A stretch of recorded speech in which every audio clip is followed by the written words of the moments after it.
Arc-en-Ciel, votre émission marocaine, chaque dimanche pour tout savoir sur le Maroc.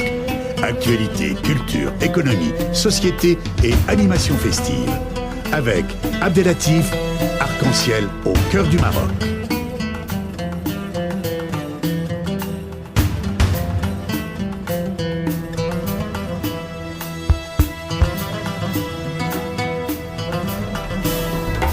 Arc-en-Ciel, la chronique.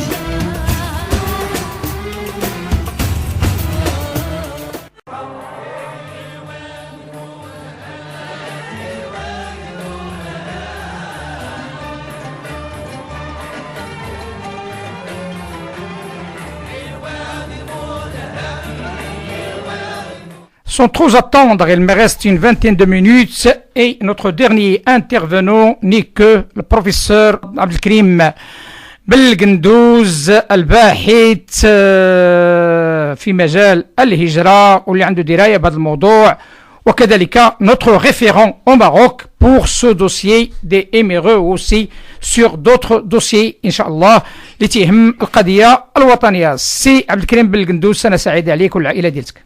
السلام عليكم. وعليكم السلام. Bonjour à toutes et à tous.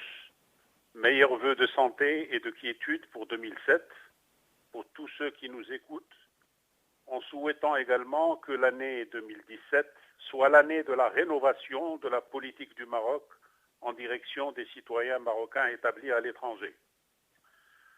Comme tous les intervenants qui m'ont précédé, je souhaiterais également réagir à l'analyse présentée par Daif El-Oula en centrant ma contribution ici sur le thème suivant. Le CCME, qui n'a jamais été considéré officiellement comme un bureau d'études, comme ça a été dit il y a peu de temps, mais qui a essentiellement une fonction consultative et une fonction prospective, peut-on dire que ces deux fonctions essentielles soient assurées complètement, comme l'a soutenu dernièrement le secrétaire général du CCME? Pour ma part, en tant qu'analyste et observateur actif de la scène migratoire marocaine, j'ai un point de vue totalement différent. J'estime que ces deux fonctions centrales, qui constituent la raison d'être du Conseil, ne sont pas du tout assurées. Et je voudrais le montrer en abordant ici deux points essentiels. Premier point. Pourquoi, depuis sa création fin 2007, le CCME n'a tenu qu'une seule assemblée générale annuelle? Quelles sont les raisons de ce dysfonctionnement structurel et quels enseignements peut-on tirer? Deuxième point. La mission centrale du CCME est double. Une mission consultative et une fonction prospective. Ce n'est pas un bureau d'études. Si pour Daif El-Oula, les responsables du CCME ont pleinement réussi dans la réalisation de cette double mission, je voudrais montrer, au contraire, donc, que le cahier de charge imposé aux responsables du CCME par le Daïr portant création du Conseil n'a nullement été respecté. Donc, premier volet. Quelques mots sur l'assemblée plénière du CCME. Parce que très souvent, pour expliquer ou justifier l'absence de tenue régulière chaque année de l'Assemblée générale du Conseil, ses responsables, et même des membres du CCME, invoquent l'idée que la question les dépasse, qu'elle est liée à des aspects protocolaires, du fait que le CCME est placé auprès du roi, et que par conséquent, ils ne sont pas responsables de la non-tenue de chaque année de l'Assemblée générale. Je voudrais montrer ici, au contraire, que la direction du CCME endosse l'intégralité de la responsabilité de cette carence. Pour ce faire, partons du Daïr lui-même, en particulier des articles 12 et 14 qui régissent l'Assemblée plénière. Je ne vais pas évidemment ici parler de l'Assemblée plénière qui se réunit en session spéciale sur ordre du roi. Celle-là, elle a un régime particulier et effectivement, celle-là, elle dépend directement du roi. Je ne vais pas parler également de l'Assemblée plénière qui se réunit en session extraordinaire à la demande des 2/3 de ses membres. Ce sur quoi je voudrais centrer mon attention, c'est l'Assemblée plénière normale, donc qui est régie par les articles 2, 12 et 14. Que dit l'article 12 ? L'Assemblée plénière se réunit sur convocation du président du Conseil pour délibérer sur l'ordre du jour approuvé par notre Majesté. Donc, 3 points à retenir ici. Premier point, celui qui prend l'initiative de la convocation, c'est le président. 2, c'est le président qui prépare et propose l'ordre du jour. 3, évidemment, l'ordre du jour doit être approuvé par le roi.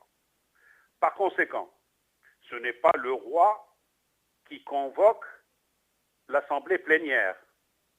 Ce n'est pas le roi qui établit son ordre du jour. Donc ce sont des éléments à prendre en considération. Quelles sont maintenant les attributions et les compétences de cette Assemblée plénière ? Parce que si on la soulève, ce n'est pas uniquement pour des raisons de forme, mais parce qu'elle joue un rôle important. Non seulement elle approuve le programme annuel ou pluriannuel de l'action du Conseil, mais elle approuve également le budget y afférent. Et surtout, elle statue sur les projets de rapport, les recommandations et les avis consultatifs qui lui sont soumis dans le cadre de l'ordre du jour. Je répète, elle statue sur les projets de rapport, les recommandations et les avis consultatifs qui lui sont soumis dans le cadre de l'ordre du jour. Enfin, l'article 14 précise que l'Assemblée plénière du Conseil se réunit une fois par an en session ordinaire au cours du mois de novembre sur la base d'un ordre du jour et d'une date proposée à notre Majesté par le Président après consultation du bureau du Conseil. Le bureau du Conseil étant formé par notamment les présidents des groupes de travail du Conseil. Alors, résumons-nous pour tout ce qui est de l'Assemblée plénière qui se réunit en session ordinaire et qui est la plus courante. Donc, formulons à ce titre les 6 observations suivantes. Première observation, l'Assemblée se réunit une fois par an à une date précise, le mois de novembre. 2, ce n'est pas le roi qui la convoque, mais c'est le président qui prend l'initiative. 3, si l'Assemblée plénière ordinaire ne se réunit pas, ce n'est pas parce que le roi ne la convoque pas et que ceci dépend de lui. La raison de fait est celle-ci. Si l'Assemblée générale ne se réunit pas, c'est parce que le président du CCME ne prend pas l'initiative de la convoquer. 4e observation. Ce n'est pas le roi qui établit l'ordre du jour, mais c'est le président qui l'établit et le soumet au roi pour approbation. 5e observation. Une des attributions majeures de l'Assemblée plénière ordinaire est celle de discuter et de trancher, notamment sur divers projets de rapport. Le rapport annuel d'activité, le rapport financier, qui permet notamment, normalement, un minimum de contrôle financier par les membres du CCME, qui ont le droit de savoir où va l'argent, comment il est réparti, sur quelle base. Mais il y a également le rapport stratégique, tous les 2 ans, qui renvoie à la mission prospective du Conseil. Il faut bien remarquer ici que la mission prospective ne peut se réaliser que si l'Assemblée plénière se réunit, discute et adopte le rapport stratégique. Cette procédure n'est pas superflue ou secondaire, mais elle est incontournable. L'autre prérogative centrale et qui est également essentielle de l'Assemblée plénière ordinaire est de discuter, de délibérer et de voter les projets de recommandation et les projets d'avis consultatifs qui sont par la suite soumis à l'institution concernée, ici à Sa Majesté le Roi. Autrement dit, la fonction consultative du Conseil n'est assurée correctement que si l'Assemblée plénière adopte les recommandations et les projets d'avis consultatifs. Le passage par l'Assemblée plénière est incontournable. Donc, à partir des 6 observations qui précèdent, tirons 2 conclusions très importantes. Première conclusion, les documents qui sont envoyés sous le titre de rapport, et notamment avec le titre de rapport stratégique, n'acquièrent cette qualité et cette légitimité que s'ils sont approuvés par l'Assemblée plénière. De même, on ne peut considérer comme avis consultatif que les projets d'avis consultatifs qui sont soumis à l'Assemblée plénière et que celle-ci les approuve. Tout autre document qui ne transite pas par cette procédure obligatoire ne peut être considéré valablement comme avis consultatif. Or, en dehors de l'Assemblée générale de lancement, qui a eu lieu début juin 2008, il n'y a jamais eu, au grand jamais, d'autres assemblées plénières ordinaires depuis 9 ans. Deuxième conclusion. Comment alors expliquer l'absence de tenue de l'Assemblée plénière durant une aussi longue période? À notre sens, la responsabilité incombe entièrement au président du CCME, qui n'a pas procédé aux convocations nécessaires, estimant n'être pas tenu par le respect du Daïr.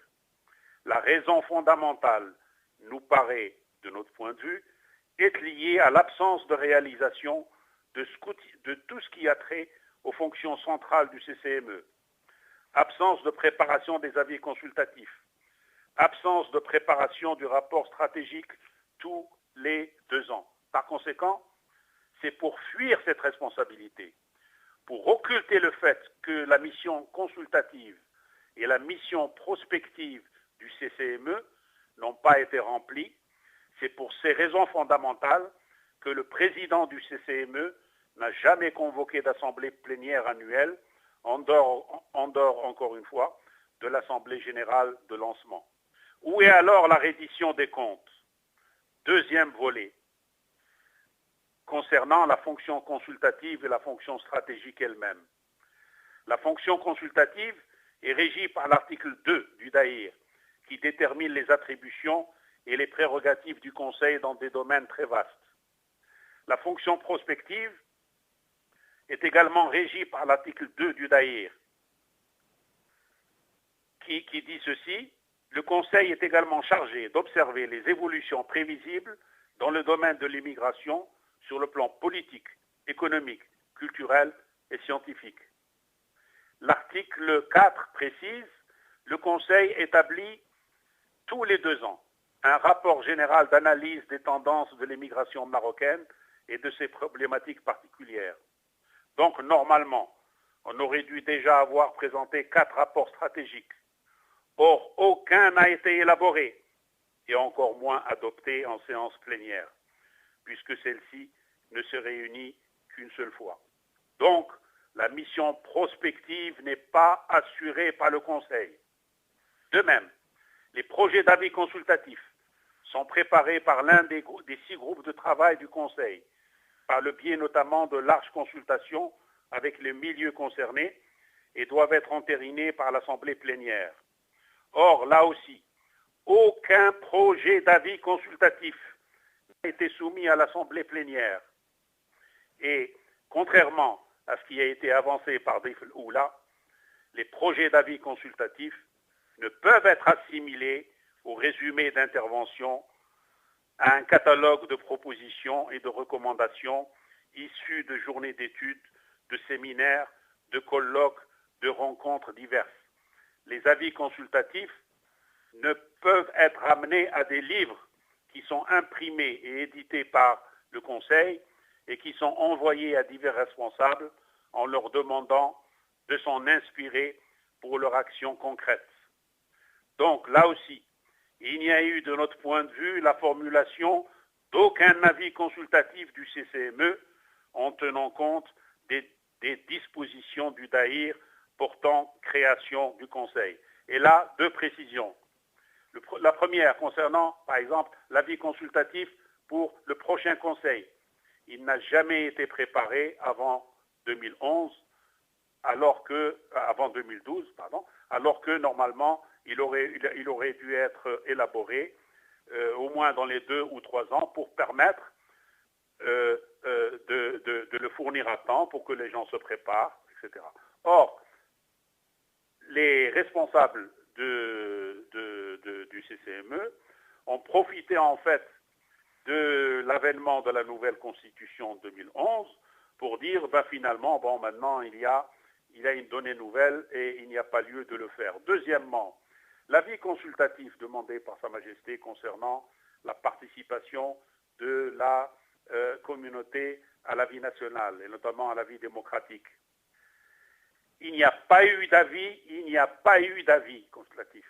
Tout ce qu'il y a eu, en fait, c'est la rédaction, comme l'a montré la dernière fois durant l'émission, d'un livre qui est intitulé « Sur la participation et la représentation politique ». Mais en fait, ce n'est pas véritablement un avis. Les responsables ont simplement donné, soi-disant, 2 avis qui étaient opposés, qui étaient contradictoires, parce qu'ils ont estimé qu'ils ne pouvaient pas envoyer d'avis consultatif parce qu'il n'y a pas eu accord. Il n'y a pas eu accord en fait par les responsables du CCME qui, eux, ont tous été tout le temps contre cette participation. Par contre, les membres de la commission ont essayé de faire un travail sérieux, de faire un travail ouvert, mais on ne les a pas laissés faire leur travail. Et ils ont trouvé cette astuce de présenter, en fait, d'élaborer un livre, mais en fait, où l'interprétation qui est contre la participation domine, en fait, dans ce livre. Pourquoi ? Parce que les responsables insistent sur l'impossibilité matérielle, l'impossibilité technique, qu'il y a des raisons matérielles pour ne pas le faire, qu'il n'y a pas de demande démocratique des gens concernés, que les pays d'accueil interdisent, etc., etc. Autant de griefs, en fait, qui sont simplement un certain nombre d'idées préconçues pour être contre la participation. Ce sont tous les responsables qui ont été sur ce point-là d'accord, y compris le secrétaire général. Et lorsqu'on a entendu durant l'émission, en fait, il n'y a pas eu de nouveauté. Le secrétaire général a simplement essayé de justifier le fait que le CCME n'a jamais été contre la participation. Or, tous les responsables, et y compris le secrétaire général, ont tout fait à partir de leurs écrits, de leurs interventions auprès des partis, auprès du Parlement, auprès d'un certain nombre d'institutions, dans les interviews, dans les séminaires, etc. Ils ont tout fait pour que les gens ne participent pas. Et là, il n'a pas du tout changé d'avis. Il n'a pas du tout changé d'avis. Parce que d'abord, la décision est prise, il y a la Constitution, il y a les discours du roi. Il a essayé simplement de se justifier. Alors, comment, à partir de là, nous dire, comme ça a été fait dans l'émission, que 20 avis consultatifs ont été envoyés au roi? On peut se poser vraiment la question. Et la manière dont la réponse a été donnée, en quelque sorte, ça ne vous regarde pas. Ça ne regarde personne, sauf les instances qui sont directement concernées. Personne n'a le droit de le savoir. Cette attitude qui a été exprimée est très nuisible à la crédibilité des institutions au Maroc. Elle laisse supposer que les responsables du CCME ont réellement assumé leur mission centrale, qu'ils ont bien envoyé des avis consultatifs au cabinet royal et que c'est ce dernier qui ne communique pas en rendant public ces avis consultatifs. Ils insinuent même que c'est par rapport à cette mission accomplie que le CCME a eu le satisfecit du roi lors du discours du trône 2015. Mais, de notre point de vue, les responsables du CCME n'ont pas le triomphe modeste. Selon nous, lorsque le roi parle de la nécessité de se prévaloir notamment de l'expérience accumulée par le CCME pour mettre à niveau le paysage institutionnel concernant le dossier EMRE, cela veut dire, à notre sens, qu'il faut tenir compte non seulement des aspects positifs du Conseil, mais également des aspects négatifs du Conseil, car les dysfonctionnements majeurs, les ratages, les échecs font partie également de l'expérience. Le CCME est un acquis qu'il s'agit de préserver. Mais, comme on l'a constaté à partir de notre analyse, il a besoin d'une refonte globale pour devenir un CCME démocratique, représentatif et efficient, répondant aux attentes et aspirations des citoyens marocains à l'étranger. شكرا. ميرسي سي بالقندوز. تحية صادقة، سنة سعيدة عليك والعائلة ديالك. إلى الأسبوع المقبل إن شاء الله الأمور واضحة بوضوح الشمس. فمن أراد الحق الرد فمرحبا به. حق الرد هو حق مشروع في l'émission Arc-en-Ciel sur Radio Pluriel. Si vous permettez, je peux lire simplement une lettre très courte تفضل. qui date de la mi-juin 2016 à l'attention particulière de M. Abdullah Boussouf, secrétaire général du CCME. Salam alaikum, c'est Abdullah. Ramadan Mubarak Karim. Suite à l'appel qui vous a été lancé sur Radio Pluriel, permettez-moi de vous confirmer la proposition suivante. Dans le cadre de l'émission Arc-en-Ciel, animée de manière professionnelle, honnête et équilibrée par M. Abdullah Satri, je suis disposé, si vous le souhaitez, à avoir avec vous, en tant que secrétaire général du CCME, un débat d'idées serein et respectueux des opinions de chacun sur le CCME et la participation politique, ainsi que sur la représentation politique des citoyens MRE par rapport au Maroc, en partageant avec vous le contenu de l'émission Arc-en-Ciel du dimanche 12 juin 2016, reproduite sur le site Wake Up Info, et dans l'attente de votre réponse, je vous prie, c'est Abdallah, de recevoir l'expression de mes sentiments les meilleurs. Abdelkrim Belgendouz, universitaire à Rabat, chercheur en matière de migration. Merci Sibel Gendouz. C'est un deuxième appel, voire un troisième appel qu'on lance à notre secrétaire général du Conseil consultatif des Marocains résidant à l'étranger, Sibel Gendouz. إلى الأسبوع المقبل بإذن الله. مع السلامة. الله يهنيكم. مع السلامة سيدي. مع السلامة.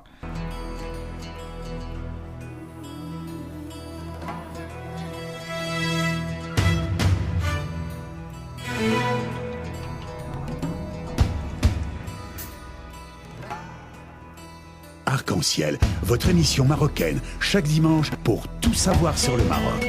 Actualité, culture.